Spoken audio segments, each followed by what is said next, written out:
He checked in like everyone else. Just a man in a hoodie with a small dog carrier. Nobody knew who he really was. Nobody cared until they lost what mattered most to him. This is the powerful true-to-life story of Adam Knox, a humble passenger whose dog goes missing mid-flight, only to be mocked, dismissed, and threatened by airline staff. What the employees didn't realize, Adam was the owner of the entire airline, flying under a secret identity to evaluate his company from the inside.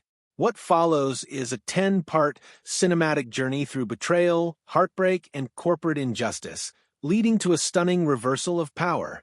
As Adam fights to find his beloved dog, Leo, he exposes a system of cruelty, silence, and neglect, and changes an entire industry along the way. Small Orange Diamond, a story about loyalty, leadership, and quiet justice. Small Orange Diamond, a journey from loss to legacy. Small Orange Diamond, this is not about revenge. It's about doing what's right. Speech balloon, what would you do if someone lost the only family you had left and smiled about it? Backhand index pointing down, tell us in the comments. Bell, like, share, and subscribe for more cinematic storytelling that moves the heart. They told him to calm down. They rolled their eyes when he begged them to check the cargo hold. One of them even laughed when he said, "That dog is my family." They didn't care. To them, he was just another passenger, another nobody making noise at the baggage claim. But what they didn't know was that he owned the airline they worked for. And he had come on this flight for a reason. Not to be recognized, not to flex his power, but to see, quietly, anonymously, how his company treated its people and their animals. Instead, they showed him everything he needed to see. The negligence, the arrogance, the cruelty. They lost his dog. They mocked his grief. They threatened to call security when he refused to leave. But they had no idea that the man they were trying to kick out of the terminal was the man who signed their paychecks. And when the truth came out, they didn't just lose their jobs. They lost everything. Because some things you never mess with. And for Adam Knox, you never mess with his dog. What would you do if a stranger lost the only family you had left and smiled about it? Backhand index pointing down, tell us in comments, and hit like, share, and subscribe for the full 10-part true story-inspired series. To the world, he looked ordinary. A man in a simple hoodie, dark jeans, carrying a worn leather duffel, and a small pet carrier. No bodyguards, no assistants, no flashing badges. Just him and a dog named Leo. But names can be deceiving. And Adam Knox? He was anything but ordinary. Most people knew the airline by its sleek branding and catchy slogan. Altitude with attitude. What they didn't know was that the man behind it, the mind who built it from scratch, preferred silence over spotlight. Adam Knox had made billions from staying in the background. While others chased cameras and headlines, he focused on experience, building a company that treated passengers like people. But over the years, something changed. The company grew too fast, too big, too corporate, and somewhere along the way, humanity got lost. So, Adam did something unusual. He stepped down from day-to-day operations, went silent, watched from the shadows. Until now. That morning, Adam was boarding a short domestic flight under a fake name. He booked it online like any customer would. No VIP treatment. No company discount. Just a regular ticket, economy class, middle seat. He wanted to feel what others felt. And he brought Leo with him, not because he had to, but because Leo was his family. A rescue dog. Small. Gray. One eye gone from an accident, but fiercely loyal. And the only soul who'd stayed with Adam through everything. Check-in was the first red flag. The airline representative barely looked up when Adam approached the counter. "You can't bring that dog in the cabin," she snapped. "Cargo only." Adam, calmly, "He's under 20 pounds. He qualifies as in cabin under DOT guidelines." The rep rolled her eyes. "I don't make the rules." Adam paused. He could have said it, could have pulled out a business card and ended the conversation right there. But he didn't. Instead, he nodded slowly and said, "Okay, cargo it is." Leo looked up at him from the carrier, nervous. Adam knelt down, ran a hand over his ears. "I'll see you on the other side, buddy." He handed over the crate and watched it disappear behind a conveyor belt. Security. Gate. Boarding. Routine. Except for the looks. The gate agent whispered something to her coworker and laughed as Adam passed by. He didn't react. He was used to being underestimated. He preferred it. Until it mattered. The flight itself was uneventful. Adam sat between a college kid watching anime and a mother scrolling her phone. He didn't speak, didn't eat, didn't sleep. He just waited, watching the clouds drift by like promises he hoped wouldn't be broken. 2 hours later, they landed. He stood, stretched, grabbed his duffel, and headed straight for baggage claim. The belt spun. Bags dropped. Suitcases. Backpacks. Golf clubs. But no Leo. He waited. 10 minutes. 15. Nothing. He walked to the oversized and special handling desk. A young man with bleached hair and AirPods in his ears barely glanced at him. Yeah. My pet crate didn't come out. The agent shrugged. Might still be unloading. Adam stayed calm. Could you check, please? It's been 20 minutes. The agent sighed like it was a personal burden, tapped a few keys, then muttered, "Don't see anything on the manifest." Adam's voice dropped. Firm. Controlled. Then where's my dog? What happened next unraveled fast. 3 employees. For contradictory answers. A supervisor who avoided eye contact. And finally, a line Adam would never forget. "Sir, if the crate's not here, maybe you should have tracked it better." He blinked. "I'm not allowed to track cargo live." "Not my fault." The agent shrugged. Another added, "Honestly, it's probably just rerouted. Dogs are resilient." And then came a laugh. Low, dismissive, from a woman in a red vest, scrolling through her phone. "Jesus, it's just a dog." Adam stared at her. Not angry, not panicked, just cold. "That dog is the only family I have." The woman looked up, blinked. "Well then, maybe you shouldn't trust airlines." He asked to speak to the station manager. They said he wasn't available. He demanded a cargo hold inspection. They said it was against protocol. He refused to leave the terminal. They threatened to call security. That's when he smiled, just slightly. "Do it." And so they did. 2 officers showed up. One asked for ID. Adam handed over his passport. The officer scanned it, paused, looked up, and his entire face changed. The silence hit like a slap. Then the officer stepped aside, whispered something to the red-vested woman. Her face went pale. She looked at the name again. Adam Knox. And suddenly it clicked. The man they'd been dismissing, mocking, laughing at. He wasn't just a passenger. He was the owner. The mood shifted instantly. Apologies poured in. Managers materialized out of nowhere. Phones buzzed. Whispers flew. But it was too late. Darius didn't raise his voice. He didn't ask for anything. He simply said, "Find my dog." 3 hours later, Leo still hadn't been located. Security footage was pulled. Cargo logs combed. The truth? Leo had been left on the tarmac, in the heat, for 2 hours. And then no one knew. The crate had vanished. That night, Adam didn't go home.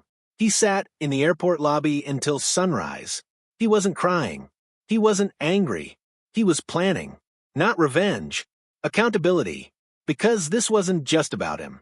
It was about every person who'd ever been ignored. Every pet that vanished. Every voice that was told to calm down. And Adam Knox had the power to do something about it. The next morning, a memo went out.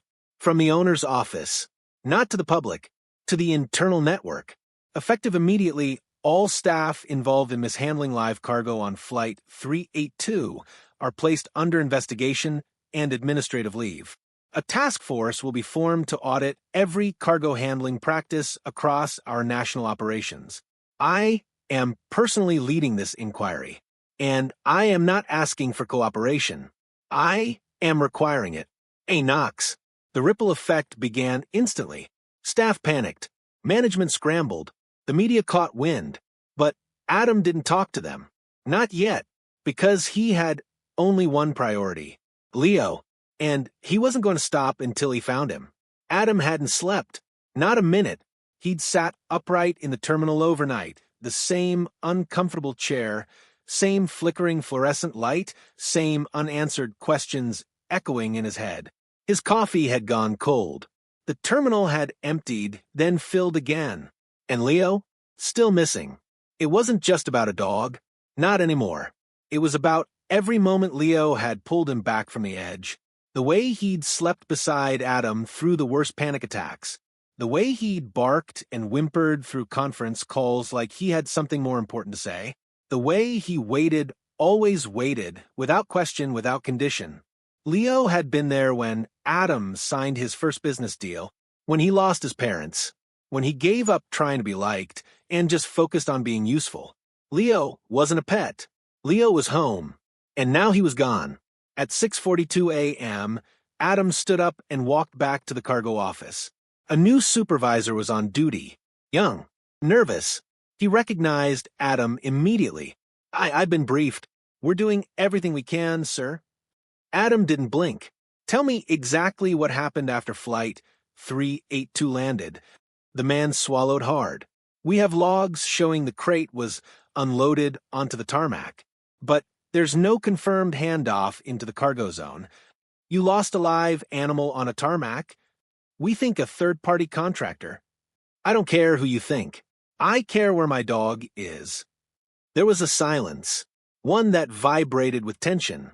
The supervisor fumbled, tapped his tablet, then whispered, "Sir, there's a report from a ground staffer. Says they saw the crate being moved, but not by a uniformed employee." Adam's voice dropped. Sharp. Cold. Say that again. They said a man in a reflective vest picked it up and loaded it into a non-company vehicle. The camera angle was blocked. Adam's heart stopped. Are you telling me someone stole him? We don't know. It might have been a mistake. But Adam already knew. This wasn't incompetence anymore. This was cover-up. Back at corporate, things were spiraling. An emergency internal audit had started. Public relations teams were begging for a statement. But Adam refused to say anything, not yet. He was hunting truth, not headlines. He made a list. Every name, every handler, every shift supervisor, every person who had touched, seen, or ignored Leo's crate. Then he started calling them, one by one. The answers were all the same. I didn't know it was a live crate. I was off duty at the time. I think I saw something, but I'm not sure. One man hung up the second he heard Adam's voice. Another left a voicemail at 2 a.m. whispering, I didn't want to be part of it. I swear. They told us to stay quiet. Who's they? Adam asked, but the line had already gone dead. That's when it hit him. This wasn't just negligence. This was intentional. And if someone was covering it up, it meant something went very wrong. He called Claire, the head of operations from his original team, one of the few people he still trusted. Find me the ground logs, he said, unfiltered. She paused. Adam, there's chatter. What kind? Internal Slack messages from some regional staff. They're saying you're overreacting, that you're making this personal. Adam's voice was flat. It is personal. And they're talking about burying the story, calling it unconfirmed cargo incident. Burying it, he said slowly. In my company? She didn't respond. She didn't need to. The message was clear. He had built a company to care. And somewhere along the way, it had stopped. Back at the airport, Adam walked through the service hallway near the loading zone. He wore a borrowed maintenance vest and carried a clipboard, blending in unbothered. People moved past him, unaware. Then, down near the far end of the terminal, he saw it. An empty pet crate. Battered, dusty, smeared with mud, and on the back, his initials, AK, etched in marker. His breath caught. He opened the crate. No food, no lining, no tracking tag, just one small tuft of gray fur. He reached down and picked it up. His hand shook, not from fear, from rage. He sat on the floor beside the crate. He didn't cry, didn't yell, just stared at it. Remembering the way Leo looked at him that morning, the way he'd wagged his tail, curled into the corner, trusting he had trusted Adam to protect him, and Adam had let him down. That night, Adam returned home. The apartment was too quiet. Leo's water bowl sat untouched. His blanket was still in the corner. The toy he used to carry around, a chewed-up stuffed giraffe, lay next to the couch. Adam sank into the floor, and for the first time in years, he sobbed, not the kind of tears that ask for comfort, the kind that come from guilt, from failure, from the unbearable ache of what if. What if Leo had been scared? What if he was cold? What if someone had hurt him? What if he was still out there, waiting? The next morning, he woke up with a plan. If the company wouldn't speak, he would. He called his PR director. "I'm going public," he said. "All of it. Adam. No press statement. No filters. Just me. Just truth." And that afternoon, he sat down in front of a single camera. One take. No edits. He looked directly at the lens and spoke. "My name is Adam Knox. I'm the founder of Altitude Air. And I've failed not just as a CEO, but as a human being." He paused. 2 days ago, my dog Leo was lost by our airline. Not because of bad luck, but because of bad systems. Because somewhere along the way, our company stopped listening. He breathed, and I let it happen. The video was raw, honest, quiet, no background music, no theatrics, just a man who looked exhausted and determined. "I don't want sympathy," he said. "I want accountability. And I'm starting with myself." The video went live at 4:12 p.m. By 4:30, it had 50,000 views. By 6 o'clock, 1 million. Thousands of comments flooded in. People sharing stories about pets lost, complaints ignored, apologies never given. One read, "My dog disappeared on a flight last year. I never got an answer. Thank you for speaking what we couldn't." Another, "This man built an empire, and now he's using it to bring justice. I'm here for it." But Adam didn't check the numbers, didn't read the comments. He was already moving, searching. He posted a reward, $50,000 for any information about Leo. He hired private investigators, contacted every shelter in a 300-mile radius, set up a 24-hour hotline. This wasn't over, because for the first time since this began, he wasn't alone. Some searches begin with a map. Others begin with a memory. Adam Knox had neither. He had only a photo, a small, blurry image of Leo in a green hoodie with floppy ears and tired eyes, printed onto thousands of posters now taped across fences, coffee shops, truck stops, and airport walls. And he had a promise that he wouldn't stop until he brought Leo home. The video had changed everything. Suddenly, the story wasn't just his. It belonged to millions. Pet lovers, airline passengers, former employees, people who had once felt invisible now felt seen. They rallied. A Facebook group formed, #FindLeo. Volunteers canvassed neighborhoods near the airport. A retired air marshal offered drone footage of the surrounding industrial areas. A woman in baggage claim said she'd overheard a ground staffer mention a crate incident. Tips began pouring in. Most were false leads, but one stood out. A voice message shaky and low. "I work in third-party logistics. I saw a crate get loaded into a catering truck by someone not in uniform. I didn't say anything, but I think it was the dog." Attached was a time-stamped image. Fuzzy but enough. Adam zoomed in. The crate, his initials still visible, and a truck license plate partially blocked, but readable enough for the right eyes. He handed it over to the private investigator. They traced the truck. It was owned by a subcontracted company used during peak flight times, one that had recently come under investigation for wage violations and animal handling complaints. Adam's blood turned cold. He met with the contractor's head of operations, a stiff man in a navy suit who looked like he'd eaten paperwork for breakfast. Adam walked in, didn't shake his hand, just laid the photo on the table. "Where did this truck go?" The man swallowed. "We don't track individual catering runs in that detail. Start, we need clearance from." Adam cut him off. "You don't need clearance. You need a conscience." The man folded, gave him a list of route stops, 15 in total, mostly warehouses, one rural transport station. Adam drove to each one, personally, for stops in nothing, 8 stops in Someone remembered seeing a small dog in a crate crying. Stop 12. Someone said a worker took a video, claimed he was going to flip it for cash. Adam's hand shook. He offered double the cash. Triple. No one had the video. Then, finally, stop 15. An exhausted woman in a janitor's uniform approached him. I saw the dog. She pulled out her phone. A photo. Grainy, but unmistakable. Leo, in a dimly lit garage, looking straight at the camera. Alive.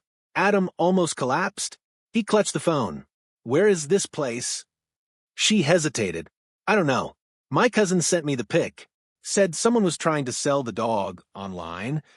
Online where? She showed him. A private group. Encrypted. Anonymous sellers. Leo's image had already been removed, but the listing name remained. Rare mix, strong nerves, $200. No questions. It wasn't a lost dog anymore. It was trafficking. Adam went to the authorities. They were sympathetic but slow. It's hard to pin down with no address, the officer said. Adam slammed the table. He's not a thing. He's not merchandise. They nodded, promised to investigate, but he knew the look. We'll try, but don't expect too much. So he didn't wait. He hired cyber trackers, former FBI techs. He gave them 24 hours. They found the IP, a burner account, tied to a shell phone, used near a rundown warehouse outside the city. They traced the location. Adam arrived before police. He didn't knock. He broke the lock. The warehouse smelled of oil, metal, and something else. Fear. He moved carefully, checked every crate, called Leo's name softly. No bark, no sound, until he saw it. A blanket, green, torn at the edge. Leo's. He picked it up, held it against his chest, but Leo wasn't there. They'd moved him. The police arrived minutes later. It became an active investigation. Adam was pulled aside, question calmed, but his patience was gone. He turned to the lead officer and said, "If you don't find him, I will." The officer looked him dead in the eye and said something that shocked him. "You already are." Back at corporate, things were unraveling. A whistleblower leaked internal chats, managers joking about the CEO meltdown, an executive calling Leo a PR stunt, and worse, evidence that several employees knew about the incident hours before Adam did and said nothing. The board called an emergency meeting. Adam didn't attend. He sent one sentence. Clean it out, or I will. 6 executives resigned within 48 hours. 3 were publicly fired. The company issued an official apology. But Adam stayed silent. He wasn't interested in press statements. He wanted his dog. Then a flicker of hope. A shelter. 40 miles outside the city. Someone had dropped off a dog matching Leo's description. No chip, no name tag, but one eye gone. Shaking. Refusing to eat. Adam drove there in under an hour. He didn't even park straight. He ran through the entrance. The staff met him with nervous smiles. "We think it's him." They led him to a small holding room.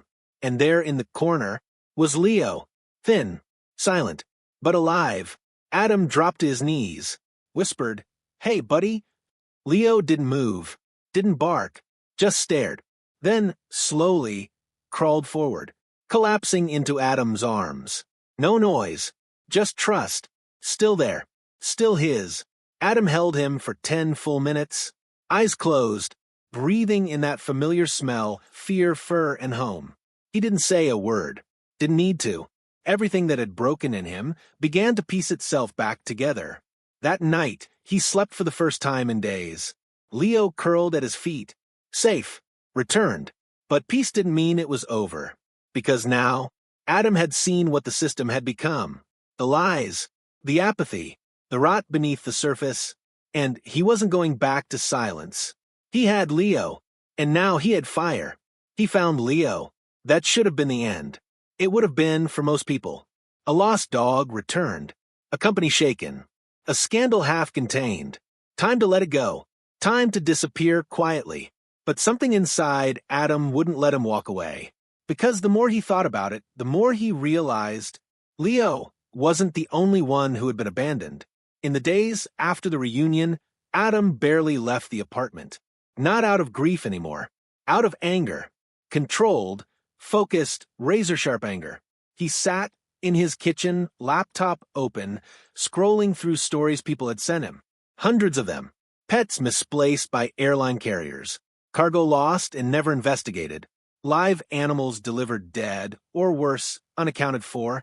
Every line felt like a blow to the chest. One email in particular stuck with him. Our cat was flown on the wrong aircraft and found 2 days later, barely alive. No one took responsibility. We buried her without answers. We never flew again. Adam read it 3 times, then slammed the laptop shut. Leo sat at his feet, head resting on Adam's boot. The silence between them was soft again. But Adam's thoughts were loud. He remembered something Claire once said to him. A company is only as human as the people running it. He had stepped away to let others lead, and they had led it into apathy. He looked down at Leo, the scar above his missing eye, the way his ears still twitched in his sleep. Leo didn't deserve what happened, and neither did all the others. That evening, Adam returned to the office. Unannounced, he walked through the doors without fanfare, but heads turned as soon as he passed. Some looked ashamed. Some looked nervous. Some tried not to look at all. He took the elevator to the 42nd floor, executive wing. His nameplate had been removed long ago. He didn't ask for it back. He didn't need it. He walked into the main conference room. 10 board members were already waiting. He didn't sit. He didn't even greet them. He dropped a folder on the table. Inside, every documented case of live animal mishandling over the past 5 years. Some settled quietly, others unresolved. All buried. I'm not here to negotiate, he said. I'm here to clean house. One board member, a woman named Lila, leaned forward. Adam, we understand your emotions are high right now. You just went through something traumatic. But let's be honest, this issue won't resonate forever. He stared at her. Then we'll make it resonate. Another voice chimed in. But if we go fully public with this, we'll face legal exposure. Lawsuits, regulatory scrutiny, investor backlash. Adam's voice was calm. Good. That means it's real. He turned to the window, overlooking the skyline. We spent years branding ourselves as an airline that cares. And somewhere along the way, we stopped caring. Well, what do you want to do? Someone asked, half defensive. Adam turned around. I want us to earn our name back. He laid out the plan. A full-scale audit. Independent oversight. Animal welfare policies written into every logistics contract. 24/7 live cargo tracking. Not just promised, but delivered. A new internal division. The Leo Initiative dedicated to ethical transport, passenger rights, and employee accountability. He paused, and then said the thing that shifted the room. We can either become the airline that buried a dog story, or the one that finally did something about it. No one spoke for a long time. Then Lila nodded. I'll draft the announcement. The press conference happened the next week. Adam stood behind a simple podium. No teleprompter, no PR speech, just truth. He began. Most people know me as the founder of Altitude Air. But this past month, I've been something far more important. A man who failed to protect someone he loved. He told the story, from the beginning, not with anger, but with conviction. He named the failures, his own included, and then he introduced the Leo Initiative. He said the names of every animal who'd been lost, reported, or never found. He said their names like prayers. And then he said, this isn't a rebrand. This is a reckoning. The response was immediate. News outlets called it unprecedented. Animal rights organizations offered support and cautious hope. Critics called it too late. But survivors, the people who had suffered in silence, they finally had something they hadn't in years. Representation. But it wasn't all applause. The system fought back. Old executives leaked internal memos to smear him. A major investor pulled out. Stock dipped 7% overnight. Pundits mocked him. CEO goes soft over a dog. Airline turns activist. But Adam didn't flinch. He stood in the storm like a man who had walked through worse. Because he had. And Leo? Leo stood with him, always at his side, tail low, but eyes open. The tension climaxed when Adam received a death threat. Not the kind you ignore. The kind written on company letterhead. Anonymous. Typed, "If you don't step down, we'll make sure this time the dog doesn't come back." It chilled him. Not because of the threat, but because it came from inside. He increased Leo's security. Not out of fear. Out of love. Then he met with the legal team. "I want full access logs. Every email. Every badge swiped from the last 90 days. They complied. Within 72 hours, they traced the letter to a regional operations manager, someone who had been on the original Leo incident shift. He was fired, arrested, charged with harassment and intimidation. The case made national headlines. And Adam? He stayed silent, because he didn't need the last word. He already had the last act. Weeks passed, the Leo initiative expanded. A partnership with national shelters. New travel policies adopted by rival airlines, and a training program required for every new employee that began with one sentence. "You are not just carrying cargo, you are carrying lives." Adam finally began to breathe again, not easily, but clearly. He walked Leo every evening, not through the city, but through quiet parks, long paths, places where names didn't matter, where they could both remember what peace felt like. One night, they sat beneath a streetlight. Leo curled against Adam's leg. A quiet moment, then a small voice behind them. "Excuse me." A girl, maybe 9, holding a small travel crate. Inside a puppy, nervous, trembling. She looked at Adam shyly. "I saw your story. I just wanted to say thank you." He smiled gently. "What's his name?" She beamed. "Rocket." He knelt beside the crate, held out a hand. The puppy sniffed, licked. Leo gave a soft bark, wagging his tail, and Adam whispered, almost to himself, "You're going to be okay." Some truths scream, others whisper, until the silence becomes deafening. What Adam Knox uncovered next didn't make noise. It just changed everything. It began with a single document, an internal review memo from the Regional Logistics Division, dated 4 months before Leo disappeared. It read, "Due to budget constraints, several contracted vendors may operate under limited compliance oversight. Recommend delayed inspections to maintain delivery speeds." The phrase "limited compliance oversight" was highlighted in yellow. That phrase alone would have been troubling, but it was what wasn't written that caught Adam's attention. There was no mention of animal transport, no clause, no procedure, no sign anyone had even thought about it. He called Claire. "Pull up every vendor we've contracted in the last 18 months that handled live cargo." She paused. "Adam, that's over 40 companies." "I'll wait." 2 hours later, the list arrived. He scanned it line by line, marking each with a red or green dot. Green for clean record, red for violations, lawsuits, missing audits. By the end of the review, only 5 were green. 5 out of 47. He leaned back in his chair. The air felt thicker.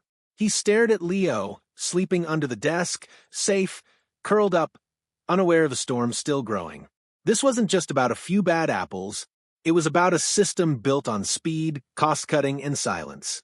He had built the tower, but others had built secret passageways through it, doors he never saw being installed, and now they were wide open. He dug deeper, started connecting names. A procurement director who'd approved every risky vendor without flagging concern. An HR executive who'd quietly signed NDAs with victims of animal mishandling. And worst of all, an old friend, Jonas Kincaid, the man Adam had once mentored, the man he trusted to oversee third-party partnerships when Adam stepped back from operations. He called Jonas directly, didn't email, didn't schedule, just called. "Jonas, I need to see you. Now." There was a pause, then a quiet. "I figured this day would come." They met in an empty terminal lounge.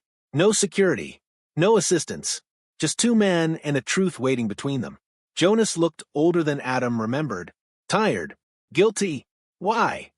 Adam asked. No anger, no preamble, just the question. Jonas didn't deny it. He stared out the window for a long moment before speaking. "You were gone, Adam, and we were bleeding money. Fast, That justifies risking lives? No, Jonas said, but it explains how we got there. Adam clenched his jaw. I trusted you. Jonas nodded. I know. Leo almost died. Others did die. Jonas looked down. I didn't think it would go that far. I told myself it was temporary, just to stabilize things.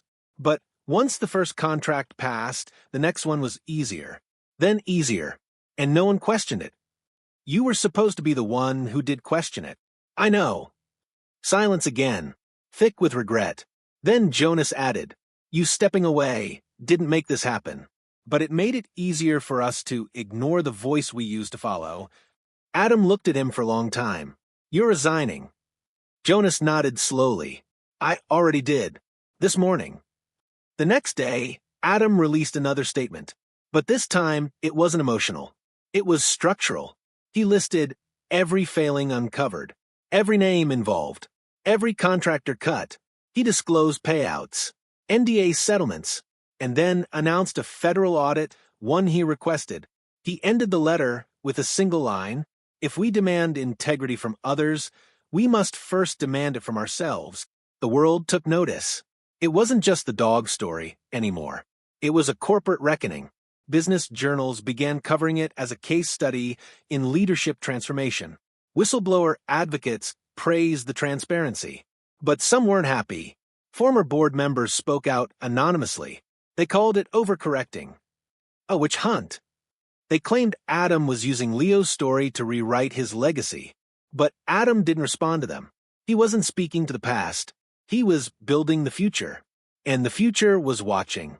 Elijah, the intern who'd once asked how Adam kept going, stood in Adam's office one afternoon. He held a thick folder in his hands. What's this? Adam asked. A proposal, Elijah said, for a new facility. Not just logistics. A sanctuary. For animals in transit. Emergency care. Staffed 24/7. Fully transparent. Open to the public. Adam flipped through the pages. It was ambitious. Costly, but necessary. He closed the folder. Approved. And just like that, the Leo initiative evolved again. No longer a program. Now a movement. One that other airlines began copying. One that universities started teaching. One that passengers began asking about, not just in customer surveys, but in interviews on social media, in daily conversations. Because something had shifted. Not just in Adam's company, but in the way people thought about accountability. Months later, Adam stood on a small stage, not in a boardroom, not at a press conference, but in a quiet community center outside the city where the first Leo sanctuary had just opened. He didn't speak as a CEO. He spoke as a man who had once failed and refused to let it end there. He told the story again, this time not as tragedy, but as transformation. I lost my dog, he said, but I found my purpose. And in the front row, Leo sat, older now, still missing one eye, but wagging his tail. And in that moment, surrounded by families, employees, and the animals they had once transported like luggage, Adam finally felt something he hadn't in a long time. Belonging. Not in a position, not in a company, but in a story bigger than himself. A story that had once begun in heartbreak and ended in healing. Truth doesn't clean up after itself. It explodes. And then it lingers. In headlines. In whispers. In lawsuits. The morning after the Leo Initiative's expansion was announced, Adam Knox woke up to a phone vibrating nonstop. 12 missed calls. For interview requests. One subpoena. He rubbed his face, sat up, and checked the news. The headline wasn't what he expected. Whistleblower or showman. Adam Knox accused of orchestrating scandal for personal gain. The article came from a business publication known more for opinion than fact, but its tone was brutal. It painted Adam as a man seeking redemption by manufacturing outrage. It quoted an anonymous former executive who claimed the Leo story had been amplified deliberately to shift focus away from internal mismanagement. Adam stared at the screen. Not angry. Not surprised, just tired, because he knew this would happen. It always does when you speak too loud, too long, and too honestly. 2 days later, another headline. Shareholder group questions CEO's mental stability after dog drama. Then another. Was Leo ever really missing? Adam didn't flinch. He didn't respond. But the people around him were rattled. Claire stormed into his office, phone in hand. This is slander. He nodded. I know. They're trying to break your credibility. He nodded again. That means they're scared. Behind the scenes, the attacks multiplied. Former board members gave interviews. Anonymous letters were leaked. An investigation was launched, not into the vendors or the executives who covered up animal abuse, but into Adam, his finances, his emails, his personal relationships. He was audited twice in 1 month. One of his old properties was vandalized. His address was posted online. And through it all, he stayed steady. Because the truth had already been spoken, and now the system was screaming in response. But not everyone turned. Employees began sending letters of support. Passengers left flowers at the terminal. A child sent him a crayon drawing of Leo in a superhero cape. And slowly, people began pushing back against the lies. A pilot posted a thread titled, "I've worked under 6 airline CEOs. Adam Knox is the only one who ever asked about our families." It went viral. The tide began to turn. Not fast, but firm. Then came the final straw. A corporate alliance, a group of rival airline investors, held a closed-door meeting and voted to file an ethics complaint with the Department of Transportation, demanding Adam be removed as CEO pending a psychological review. They called his behavior, emotional instability, unfit for executive leadership. The news broke at 9 a.m. By 11 a.m., Adam was standing in front of every senior staff member. No script, just presence. "I won't fight rumors with statements," he said. "I won't spend energy on manufactured outrage. You know who I am. You've seen it. In these halls. In these years. And if this company decides it no longer wants a leader who feels things, I'll walk." He paused. Dead silence. Then added, "But I won't walk away from the truth." And then something remarkable happened. One by one, people stood. First Claire, then a mechanic, then an intern, then a flight attendant, until the entire room was on their feet. Not clapping, just standing, like a wall, like a message. And it was loud. Within a week, the Department of Transportation announced they found no reason to pursue any mental health inquiry. The complaint was dismissed, and the alliance? Now, under review for collusion and targeted defamation. Sometimes the fallout burns the arsonists too. But even in victory, the damage lingered. Adam didn't sleep for weeks. He began checking the locks twice. He stopped going to large events. He took Leo with him everywhere, even into executive meetings. The trauma wasn't over. It had just changed shape. From loss to constant fear of losing again. He sat with Claire one night, staring at an untouched sandwich. "I thought telling the truth would feel lighter." She nodded. "It will, but not yet." He looked at Leo, curled under the table, then whispered, "I don't want to live waiting for another bomb to go off." Claire put a hand on his. "Then don't. Live like you already survived it." In private, Adam began seeing a therapist again, first weekly, then twice a week. He didn't talk about being a CEO. He talked about being a boy who was told showing emotion was weakness, a man who only learned love through loss, a survivor who still felt like the next mistake would make it all vanish again. And slowly, the knots began to loosen, not disappear, but soften, enough to breathe. Meanwhile, the company kept changing. The Leo initiative evolved into a model for empathy-centered policy.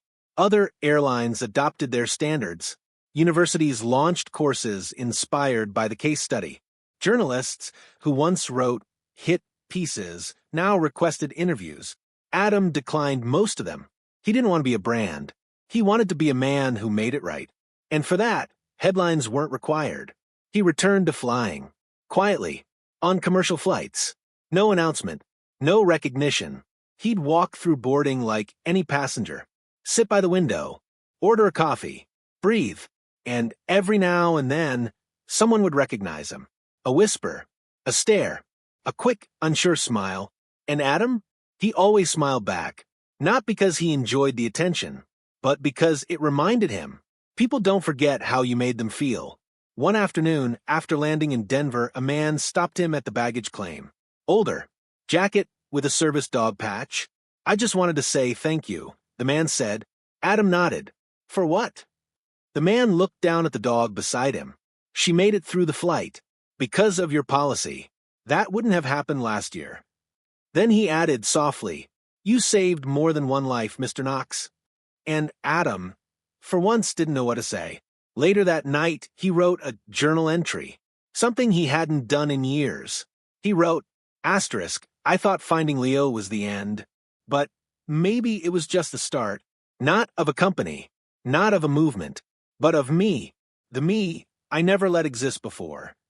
Asterisk, the fallout had scorched him, but in the ashes, he found a version of himself that was stronger than silence, stronger than shame, stronger than fear. And this time, he didn't walk away from it. He walked with it. Some recognitions are loud. Awards, headlines, standing ovations.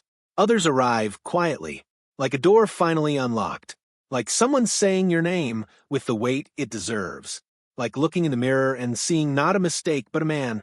For months, Adam Knox kept a schedule light, not out of fear, but to let the dust settle. The Leo initiative was running. The audits were completed. The reforms were in motion. He didn't need to be everywhere. He needed to be. Every morning, he'd wake up before sunrise, take Leo for a walk down the quiet part of the river trail.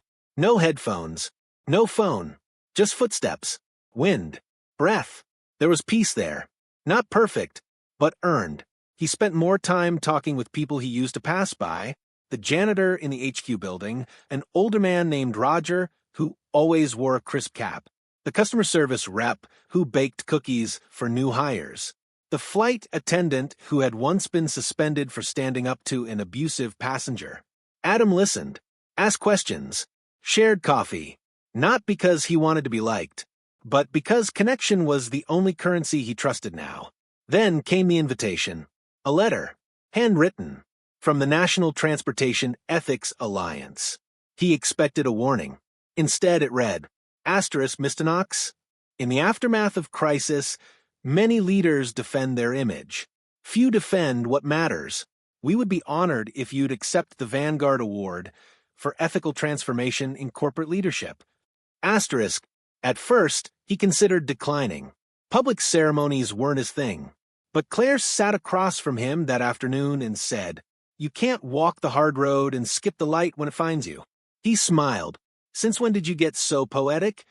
She smirked. Since watching you turn grief into something beautiful. So he went, not in a suit, just a black shirt, slacks. Leo curled beside him in a canvas sling. The award was given in a small auditorium. Nothing flashy, no music, just stories, other leaders, other survivors, other humans who had once been broken and chose to build again. When it was his turn to speak, he stood slowly, cleared his throat, and began. I've made a lot of things in my life. Companies, slogans, campaigns. But the thing I'm proudest of is the moment I stopped hiding behind them. He didn't talk about metrics. He talked about Leo, about love, about guilt, about the way shame doesn't leave until you let it sit beside you for a while, and how the world doesn't need perfect leaders, just present ones. He ended with a line that quieted the room. You don't need a title to lead. You just need to stay when it gets hard and speak when it's easier to stay silent. Afterward, people came up to him, not to flatter, but to say thank you. Thank you for giving language to grief. Thank you for showing that power doesn't have to mean control. Thank you for making them believe they could keep going too. Adam didn't take photos, but he remembered every face. And when a young man from another airline nervously shook his hand and said, you helped me stay in the job. You made it feel possible to do this the right way. Adam squeezed his shoulder and simply said, then it was worth it. Recognition found him again weeks later, this time not from professionals, but from passengers. A single mother sent a message. My daughter's hamster made it across 3 flights safely. Because of you. She named it Captain Knox. An old woman mailed him a photo of her and her cat at the airport, both wearing custom Leo Initiative hoodies. A third grader sent him a video presentation he did for class. Adam Knox is my favorite person because he turned pain into help. Adam watched the clip 3 times, then saved it to his phone. The most surprising recognition, though, came from his father. They hadn't spoken in years. Not out of anger, just space. Adam's father had always been proud quietly. The kind of man who believed stoicism was virtue and vulnerability was indulgence. One afternoon, Adam found a letter in his mailbox. It was only 5 lines long. Asterisk, I watched the video. You became the man I never knew how to be. I'm proud of you, son. I'm sorry I never said it before. Asterisk, Adam folded the letter, put it in his wallet, right behind Leo's adoption certificate. Recognition didn't come all at once, but it came fully. From strangers, from peers, from family, and most importantly, from himself. One night, Adam sat on the floor of his apartment, Leo asleep in his lap. He looked around at the shelves full of books, the photos of nothing perfect, the scent of cedar and coffee. He didn't feel like a CEO or a survivor. He just felt like a man, and that finally was enough. He opened his journal, wrote 5 words, I know who I am, and underlined it twice. The next day, he returned to HQ for a surprise lunch. The employees had organized a founder's circle, not to praise, but to reflect on lessons learned. They asked him to speak. He didn't. Instead, he asked, What have you learned? And the room spoke, one by one. They talked about listening deeper, about making space, about slowing down enough to notice when someone's hurting, even if they're not allowed to say it out loud. Then someone asked, Adam, if you could go back, would you still bring Leo on that flight? He thought for a long moment, then said, Yes, because I didn't just find him again. I found all of this. After the lunch, a junior employee approached him, awkward, holding something behind her back. She handed him a framed sketch of Leo, standing tall, cartoon style, wearing a tiny airline captain's hat. Beneath it, in hand-drawn letters, co-founder in spirit. Adam laughed, for real, held the frame to his chest, then whispered, He always was. That night, as he was leaving the building, the receptionist smiled and waved. Adam paused, then turned back. Can I ask you something? He said. Of course. When you first saw me that day, before everything, what did I look like to you? She blinked, then said, honestly, you look tired, but kind. He smiled. That's still the goal. And with that, he stepped outside, not into the spotlight, but into the day, clear, quiet, whole. Legacy isn't what you leave behind. It's what you hand forward with intention. And sometimes the most powerful things we pass on aren't buildings, aren't companies, aren't awards. They're moments, quiet ones, that ripple into someone else's life when they need it most. It was a Thursday afternoon when the knock came. Adam was in his office, finalizing revisions on the next Leo Initiative training module. Leo was asleep near the window, tongue out, dreaming. Claire peeked in. Someone's here to see you. Adam raised an eyebrow. Do I know them? She shrugged. You knew his dad. The boy was maybe 16, tall, awkward shoulders, a camera bag slung across his back. He walked in, holding a portfolio, hands shaking just enough for Adam to notice. Hi, Mr. Knox? Adam stood, smiled. That's me. I'm Elias. My dad used to work freight loading out of Denver. You probably don't remember him. His name was Mario. Adam blinked. Mario, the man who used to bring his kid to work on weekends. The one who shared stories about starting over after getting out of prison. Yeah, Adam said softly. I remember him. Good man. Elias's face softened. He passed away last year. Adam's voice dropped. I'm sorry. Thanks. He always said you were the reason he believed second chances could be real, and I wanted to show you something. He handed Adam the portfolio. Inside, photos. Not glossy, Not professional, just raw, honest shots of people and animals in transition. An elderly woman hugging her dog goodbye at a check-in counter. A cargo worker kneeling beside a crate, gently adjusting a blanket. A janitor feeding a stray cat behind a terminal. Adam flipped slowly. Every image felt like a prayer. These are yours. Elias nodded. I'm applying to a documentary program. Thought, maybe you'd, I don't know, write me a reference? Adam didn't speak at first, then said, you don't need a reference. Elias blinked. You need a platform. That night, Adam called the university directly. By morning, Elias had a full scholarship. No headlines, no favors, just a kid who reminded Adam what legacy actually looked like. After that, Adam made a decision, one he'd been circling for months. He wasn't stepping down, but he was stepping back, not to disappear, but to mentor, to build people, not just programs. He launched a fellowship, small at first, 10 participants a year. Workers from all departments, janitorial, security, dispatch, even cafeteria staff, given the chance to study leadership, ethics, and humane systems design. He didn't call it an upskill pipeline. He called it the Ground Crew Project because he believed the people closest to the ground often saw the most. Each month, Adam sat with the cohort. No stage, just a circle of chairs. He listened to their stories. A single mom who worked night shifts just to pay for her son's braces. A former refugee who had rebuilt his life crate by crate. A woman who once quit her job because she saw an animal suffer and came back only because the Leo initiative made her believe in trying again. Adam didn't lecture. He just asked questions. How would you do it better? And then he did something powerful. He let them lead. Soon, the Ground Crew Project had grown beyond his company. Other airlines adopted it, then logistics firms, then rail companies. Because people had always been hungry for dignity, they just needed someone to open the door. One day, a young woman named Priya, a cargo handler from Minneapolis, sat down with Adam after session. She looked nervous.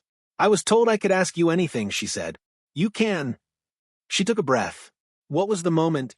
You knew this wasn't about the dog anymore. Adam smiled. It's always been about the dog. She looked confused. He continued. But the dog was never just a dog. He was a symbol of everything we think is small and unimportant.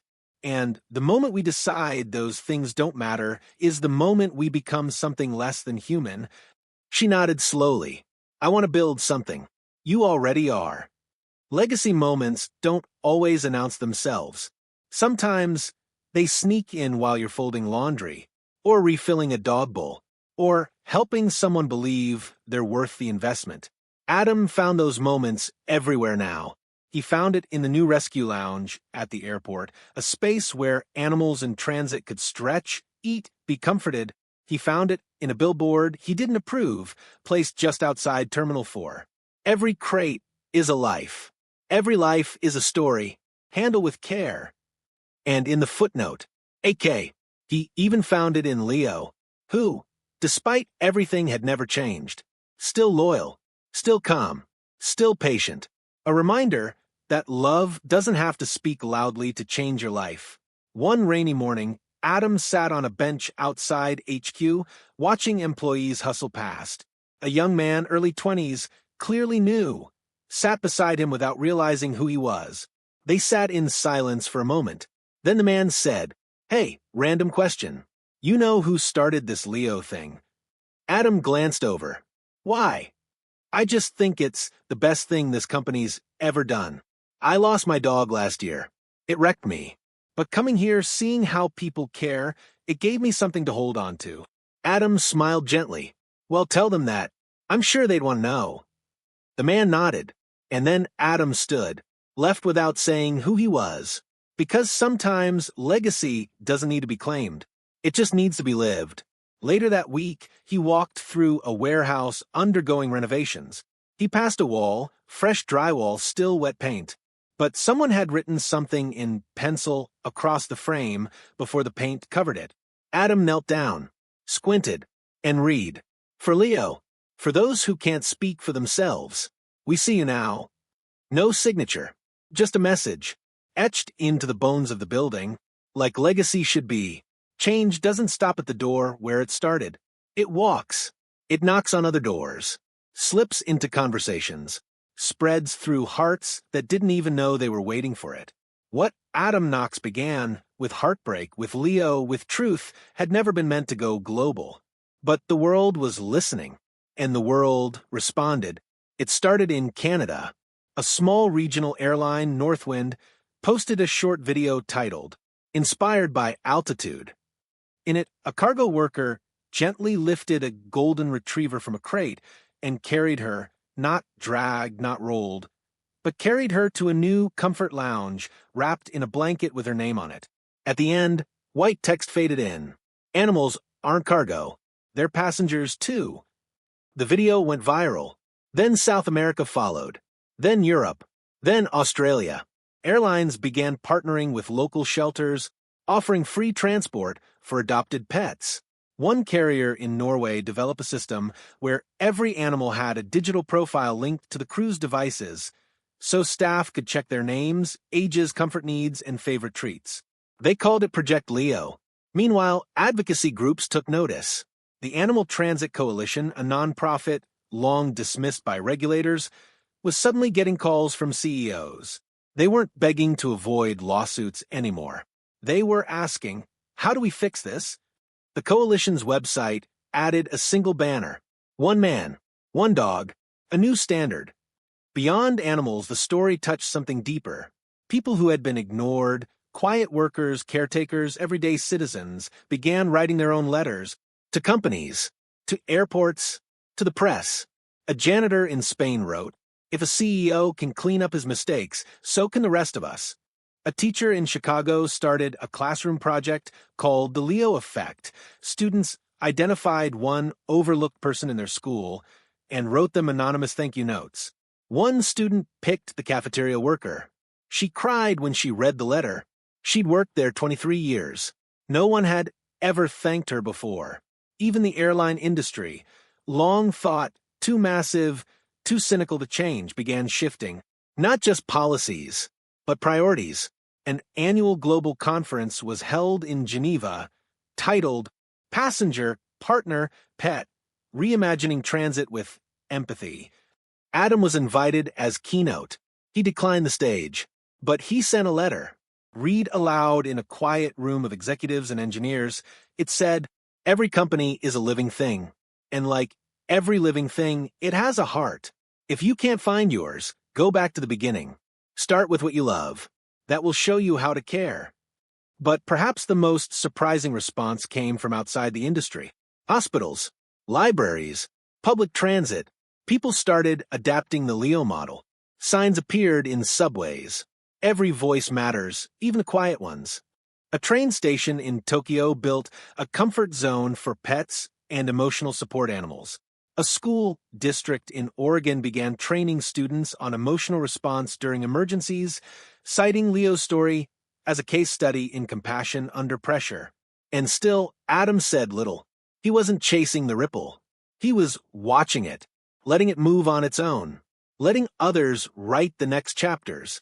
Because legacy wasn't about credit, it was about momentum. Still, the world had questions, not about the reforms, but about the man. Would Adam Knox ever go back to full leadership? Was he writing a book? Would he sell the company? Would there be a movie? He ignored most of it, but one day, a child sent him a letter.